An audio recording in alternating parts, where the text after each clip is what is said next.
Submarine के बारे में इंटरेस्टिंग बात यह नहीं है कि ये पानी के अंदर कैसे रहती है। इंटरेस्टिंग बात यह है कि यह एकदम कम्प्लीटली पैक्ड बॉक्स की तरह है और इसके अंदर ऑक्सीजन भी यूज होती है, इंजन भी यूज होते हैं इलेक्ट्रिसिटी जनरेट करने के लिए, और भी बहुत मशीनें हैं। उनसे जो एग्जॉस्ट निकलता है उनको हम पानी में नहीं छोड़ सकते, क्योंकि पानी में छोड़ा तो पानी में बबल्स क्रिएट होंगे और दुश्मन को पता लग जाएगा कि यहाँ पर कोई सबमरीन है और वह उसको उड़ा देगा। अब सोचो कि कोई सबमरीन में कोई डीजल इंजन चल रहा है तो वह कितना पोल्यूशन क्रिएट करता है, उसको कैसे मैनेज करते हैं। इस बंद डिब्बे के अंदर सब कुछ इसी के अंदर होता है और बाहर आपको पानी के साथ में कोई भी ऐसी एक्टिविटी नहीं करनी है जिससे पानी में हलचल पैदा हो। जो पीछे की तरफ प्रोपेलर लगे रहते हैं इस सबमरीन को आगे बढ़ाने के लिए, उनको भी इस तरीके से डिजाइन किया जाता है कि जब यह सबमरीन आगे चलती है तो वह पानी के अंदर बबल्स क्रिएट ना करे, एकदम साइलेंटली पानी में आगे की तरफ बढ़ते रहे। और इंटरेस्टिंग बात यह है कि जो भी नेवी के सबमरीन होते हैं उनके अंदर कोई भी ग्लास या कोई भी विंडो नहीं होती जिससे वह बाहर ओशियन को देख सके। यह कम्प्लीटली एक बॉक्स की तरह पैक होती है। सबमरीन कितनी डेप्थ में वाटर में जा सकती है, यदि कोई सबमरीन डूब रही है तो उसमें जो क्रू मेंबर होते हैं उनका क्या होता है, इनमें जो कम्युनिकेशन का सिस्टम होता है वह किस टाइप का होता है, इन सभी क्वेश्चन के जवाब इस वीडियो में जानेंगे।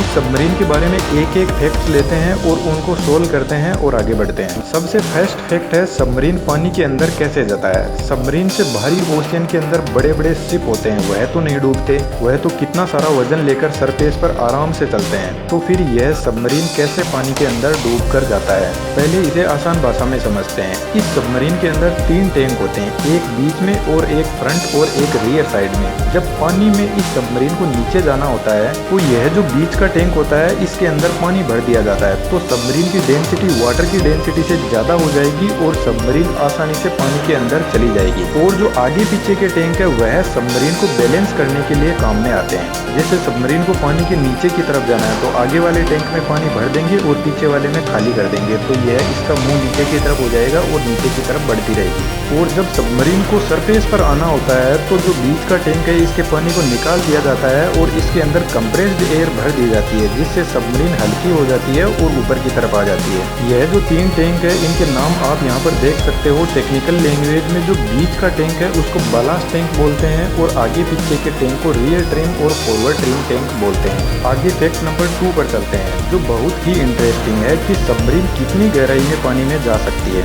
देखिए सबमरीन कितनी गहराई में जा सकती है, इसके बारे में कोई भी देश की नेवी इसके बारे में कुछ भी नहीं बताती है, क्योंकि यही तो इसकी हिडन क्वालिटी होती है।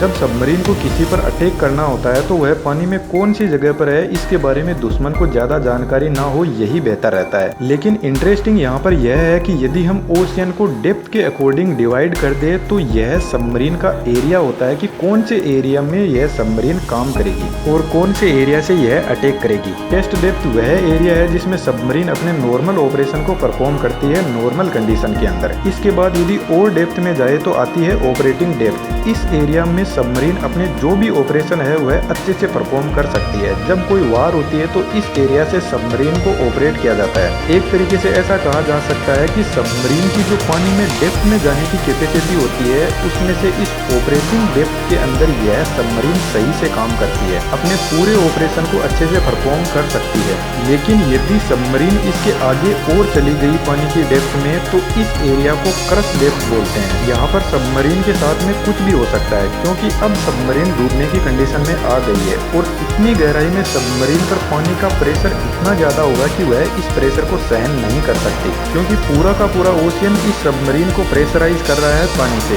फैक्ट नंबर 3 की भी हम इसी पॉइंट में जान लेते हैं कि इस डेप्थ के अंदर सबमरीन और सबमरीन के अंदर जो क्रू मेंबर की टीम है उसके साथ में क्या होगा।